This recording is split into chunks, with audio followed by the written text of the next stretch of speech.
ఉదయం 9 గంటల నుంచి సూర్యుడు తన ప్రతాపం చూపుతున్నాడు. సాయంత్రం 4 గంటల వరకు కూడా అధికంగా ఎండవేడి ఉక్కపోతుండడంతో జిల్లావాసులు విలవిల్లాడుతున్నారు. దానికి తోడు వేడిగాలులు వీస్తూ ఉండడంతో ఉక్కిరిబిక్కిరవుతున్నారు. ఇళ్ల నుంచి బయటకు రావాలంటేనే భయపడిపోతున్నారు. దీంతో మధ్యాహ్నం తర్వాత ప్రధాన రహదారులు కూడలు నిర్మానుష్యంగా మారుతున్నాయి. మార్కెట్లు రద్దీ ప్రాంతాలు వెలవెలబోతున్నాయి. అటు ఎండవేడిమికి కారణంగా వృత్తిదారులు పనులు చేయలేకపోతున్నారు.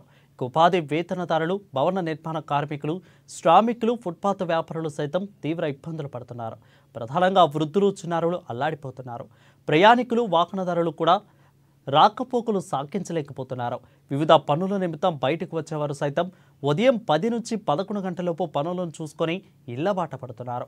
ప్రస్తుతం శుభకార్యాలు అధికంగా ఉండడంతో తప్పనిసరి పరిస్థితుల్లో మరికొందరు ప్రయాణాలు సాగిస్తున్నారు. ఇక జిల్లాలోని కొన్ని మండలాల్లో అప్రకటిత విద్యుత్ కోతతో ప్రజలు ఉక్కిరిబిక్కిరవుతున్నారు. ఇళ్లలో ఉండలేక బయటకు రాలేక తీవ్ర ఇబ్బందులు పడుతున్నారు.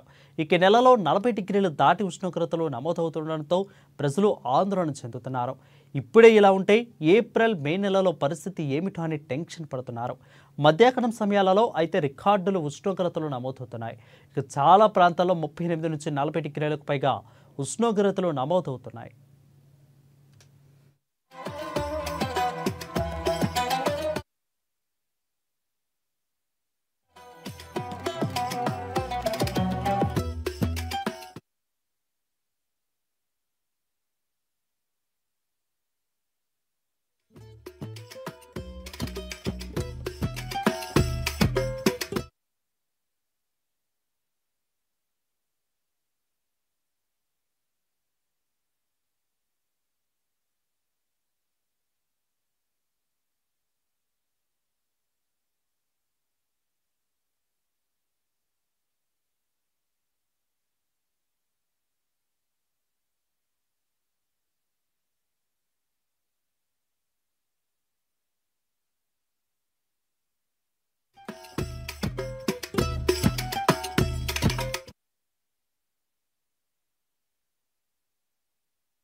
పేద కుటుంబ